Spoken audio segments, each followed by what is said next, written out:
it's about children, mums and children and parents and having to look after children. And I don't want to be down on anyone. It must be a really hard job. I mean, I haven't got kids myself. God, what a nightmare.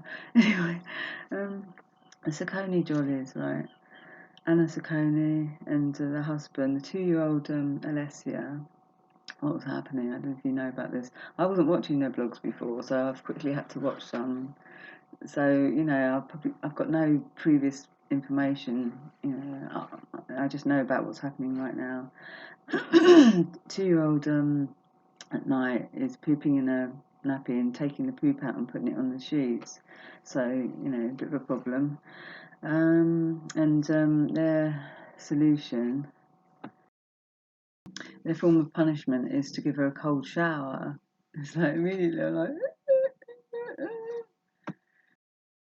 I don't know about you, but I hate cold showers with a vengeance. It's really hard. So what do you think it's like for a 2-year-old? God.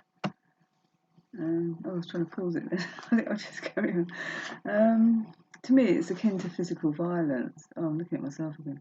It's akin to physical violence. It's discomfort. Okay, it's not violence. It's discomfort. When you're young as well, God knows what effect that has. These are intelligent people as well. They're clearly intelligent. The kids are all intelligent. They're lovely, actually. They can't be doing too badly. Do you know what I mean? Because the kids, they're happy and they're lovely, as far as I can see. I mean, it's only a couple of vlogs I've looked at, but anyway. So why, they're intelligent. You just have a quick look on the internet, and there's other ways of punishing kids. I mean, yeah, you've got to punish kids. You've got to set boundaries, but you can do it in a loving way, not in a physical, beating them up type way. They're not the enemy. Anyway. A quick look on the internet shows that a 2-year-old, if she's done this thing and then they've talked about it and then they've decided to give her this cold shower, 10 minutes after 10 minutes, there's no way that child can associate the punishment with what she did. And she came into the lounge, the recording, and the mum, the camera's on the mum, and you can see actually the whole lounge. And Dad brings naughty girl in. No more fun for you, he's saying to her. And she's coming in, and they're saying everyone's saying she's visibly upset. Although you couldn't really. I mean, she wasn't happy, but she wasn't crying or anything. And the mum asked, one of the children immediately asked what she'd done, sort of thing, and they said what she'd done, and she'd had a cold shower. I don't know if they said why, and I forgot what her point was. They can't associate the punishment, with the act, and the children. Oh, fuck. So she was asked, "Do you know why it happened? The punishment happened, the cold shower happened." She said, "No." So that apparently that's true. A 2-year-old can't associate it, so it's not very going to be effective. Very effective, and the effect on the child, to me, is the world's not a safe place anymore. As a 2-year-old, you're completely 100% dependent on your parents for love, for food, nourishment, shelter, warmth, attention, everything. It's your whole world. When they do something physically not very nice to you, it changes your whole world view. It's not a safe place anymore. How's that going to affect her when she goes out into the wide world? And also, children copy their parents. So if she's having physical, means used as a method of getting what they want, she might copy that, use physical means, physical violence, or, and it's not violence, it's discomfort, but to get what she wants. Daddy does it, mummy does it, so they copy. And also the effect of a cold shower on a child will depend on, their age, obviously, but their genetics as well, because, take me, I've got double sensitivity. I had my iridology done once. Apparently I've got sensitivity in my hormonal system and my nervous system. Can you imagine the effect of a cold shower on me compared with somebody who doesn't have that? And they said it's very unusual to have that. But, also, when I did the blood type diet, had my secretor status done. I'm a non-secretor, and we're much more sensitive. Also, I'm RH minus. Most people are positive. They're more sensitive as well. So I've got all that going on. So cold shower. Yeah. Oh, and I'm super taster as well. I've got more taste buds on my tongue, so I can detect, smaller quantities of stuff in the food and tastes and stuff, and smell and olfactory, that whole area. And I might have extra. I mean, I can hear crickets. Me and my sister can both hear crickets, whereas other people can't. It's a high range. People the same age as me, not just older people. They can't hear it. So I might have extra hearing. So I might have extra receptors in my skin as well. So a cold shower to me might be horrendous compared with somebody. Like some people in the comments are saying, oh, cold showers never did anyone any harm. I have one every day. Do you know what I mean? There might be blood type O, and blood type O's deal with stress differently to blood type A's as well. Blood type A's don't deal with stress very well. They can't get rid of the cortisol and stuff. So, it's very dependent on the individual. Okay, moving on from that. I got a bit carried away there, all out of breath. Oh, I thought of a cold shower. Anyway. What kids need. This is what I think kids. I seem to know it intuitively. Right? I've not read anything about this stuff before. Kids need. This is me. A feeling of safety. They need to feel the world is a safe place, not dangerous and scary. Like if parents suddenly blow up at them and they don't know why and stuff, or parents, get angry and the kid doesn't understand why, and they enforce boundaries, but they change.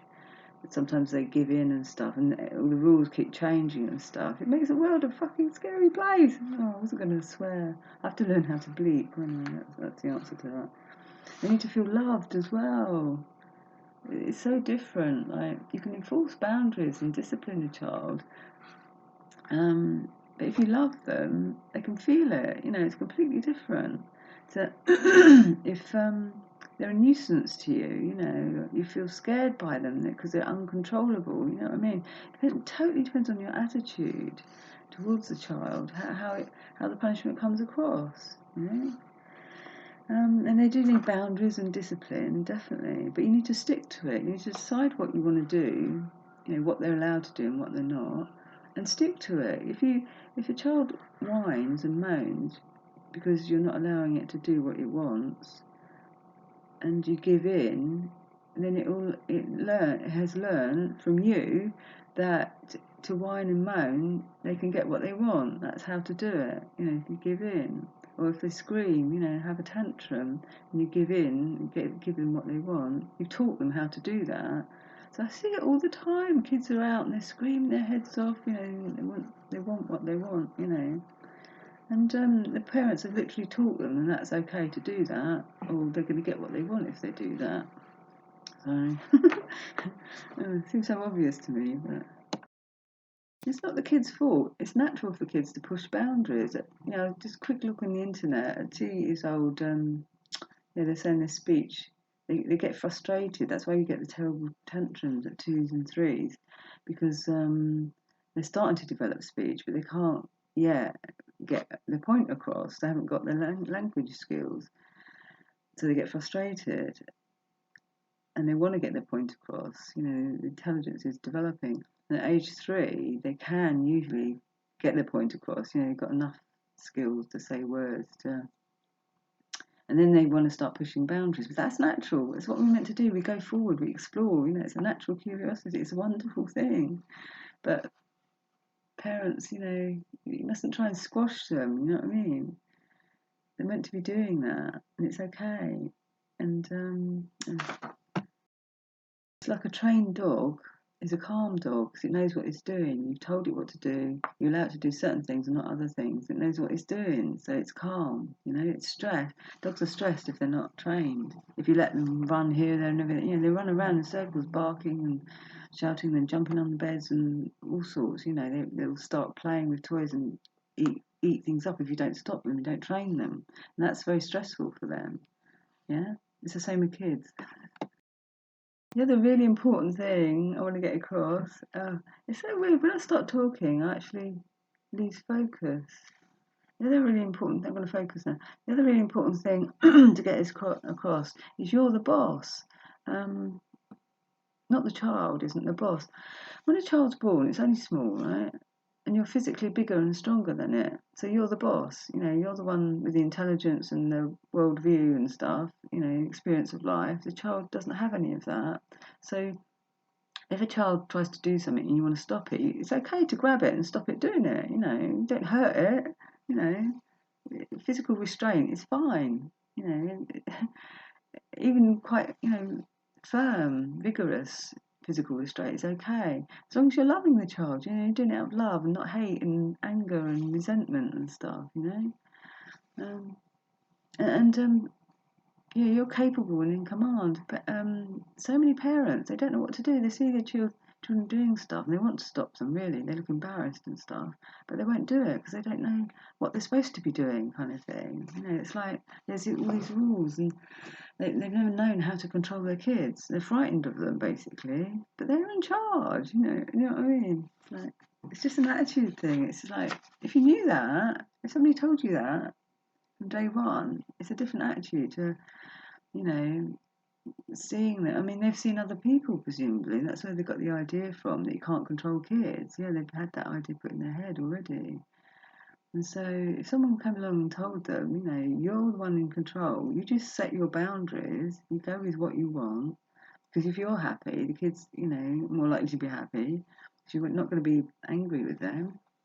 And you just enforce it, from day one, and they learn, and if you're not making a big deal out of, coming down all heavy on them, then it's fun and light and playful. It's not, a big serious deal kind of thing. Okay, now to go on to, it's not to be down on parents, because every human being who goes on and has children, they have their own unmet needs from their own childhoods. Not everyone, I suppose. Some people have perfect childhoods, get everything they want and stuff. You can tell the difference. Oh, you certainly can. But anyway, so most people aren't perfect. They're going to be moody, and nobody's perfect, of course, at all. We're all on our life paths. We've all got problems and stuff, every single one of us, even if it doesn't look like it. But so you're going to be moody sometimes, no matter what, and that's okay. That's absolutely fine. It's okay to be yourself around the kids. Just don't blame the kids for your mood, kind of thing, or take stuff out on them. You know what I mean? Because they'll reflect it back to you. They're not the enemy. They'll reflect that back in their behaviour. Hold on. The kids don't know what's safe and what's not. If you're taking stuff out on them, it makes the whole world a very unsafe place. It has a really bad effect, detrimental effect on them. So you have to own your own bad moods. Yeah, because kids are much more resilient than people realise. Like, even if someone dies in the family and that, and parents try and protect their kids from it and stuff, don't tell them what's going on, because they'll read much more horror stories into, if you're making a really big deal, there's this big thing, but I can't tell you what it is, and tiptoeing around them, their imagination might run wild, make things much more worse than they really are. That they can handle it, if they're allowed to express emotion, allowed to ask questions, allowed to cry, shout, get angry, appropriately to do with that thing that you're telling them, then they can express it and they can move on. It's all the hidden stuff of repression. They don't know what's going on, so how can they deal with anything? You're not doing them any favours, hiding them from life and from your own bad mood. You can be in a bad mood, that's absolutely fine. Just let them know it's your own bad mood. They're still okay, you still love them or whatever. It's not a big deal to have a bad mood. It's natural. It's natural to express out your emotions. Don't try and stop the kids from expressing emotions either. I mean, appropriately, kind of thing. If they start hitting other children, which hopefully they won't if you follow these guidelines. If they start hitting other children, you have to stop them, of course. Physically restrain them and tell them why. Explain immediately, ideally, and but doing it in a loving way. Yeah, your attitude towards them. If you're nasty to them, they're going to be nasty children. That's the fact of it. It's not their fault though. Stop blaming your kids, kind of thing. But be light on yourself as well, because you've got unmet needs from your own childhood, and you will project stuff onto them. You can't help it. So, but try and make lighten everything up. Don't make everything such a big deal. You're all human. We're all human. Okay, 16 minutes. No, I haven't finished yet, but so I have to make a stop now. Discipline myself to stop, and it's like somebody's taking my toy away. But I have to stop. I'm going to make a part 2, obviously. I've got a real life example, and I want to take some time to explain that, build up the picture, not just quickly rush through it. I want to give people hope. If your kids are already messed up, you're already fucked up big time. It's never too late. You can learn these principles. You can start applying them straight away, and I want to talk about that in the next video as well. So have a great day. I love myself. Work on your own self-love, and you want to love your kids and everyone around you. Everyone around you will benefit. Okay, have a great day. Bye.